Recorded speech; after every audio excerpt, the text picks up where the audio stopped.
Sinong mabe-benefit nung batas na yun? Mawalang galang na kanino. Wala nang jurisdiction ng ICC. Kasi yung act na yan, okay lang. Kung meron pang susunod sa loob ng 100 taon, meron pang uhuliin, yun ang makikinabang dito sa batas na. Binatikos ni Senador Rodante Marcoleta ang panukalang batas na President Rodrigo Duterte Act na inihain ni Senador Amy Marcos. Ito, paano kalang batas eh? Ni Senador Amy Marcos. Oho. Ito ay Senate Bill number 557. Ayan, ano bang laman dyan? Ito po ay panukala na gawing krimen ang isang, kung tawagan ay extraordinary rendition, na ang isang Pilipino ay itatransfer o dadalhin sa isang bansa, Okay. isang foreign country na walang consent o pahintulot ng alinmang hukuman sa Pilipinas. Parang yung nangyari po kay dating Pangulong Rodrigo Duterte. Hindi nila sa dahig kahit wala namang pahintulot o hindi naman pinagpaalam sa hukuman ng Pilipinas. Okay. Gagawin itong isang krimen. Pagka ginawa at ikaw ay napatunayan nagkasala, maaari kang makulong ng mula 6 hanggang 20 taon.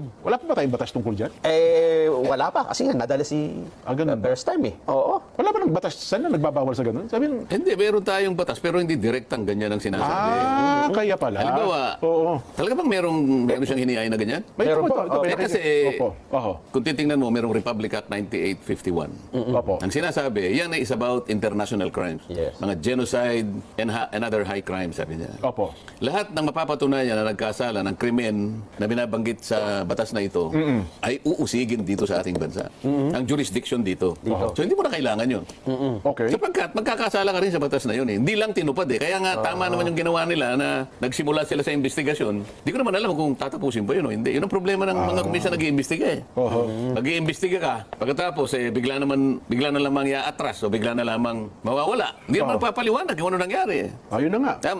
Sa kamara ganun din. Oho. Kung minsan magtatanong ka, bakit tayo to? Sir, magtanong na lang po kayo sa taas. Puro ganun eh. Hindi nga, wala ba kayong paliliwanag? Baka naman sa Senado, boss, tama na yung dalawang hearing. Pwede ba yun?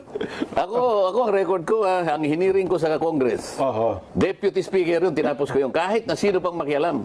Kahit Speaker pa makikialam, hindi ka makikialam. Tatapusin ko yan. Dapat ganun. Para yung tao maniwala, ganito ang pamamaraan. Opo. Taka, may Hindi ko rekomendasyon. kinikriticize yung bill na yon. Bakit hindi ko pa nakita yon?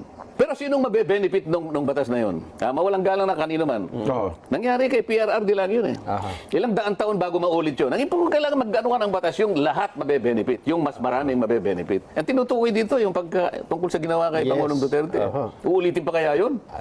Kung uhulihin si Senador Bato, doon lang uulitin. Pero hindi pa naman batas yan eh. 9851, okay na yun eh. Di ba? Oo nga po. O ilang tao ba ang mabe-benefit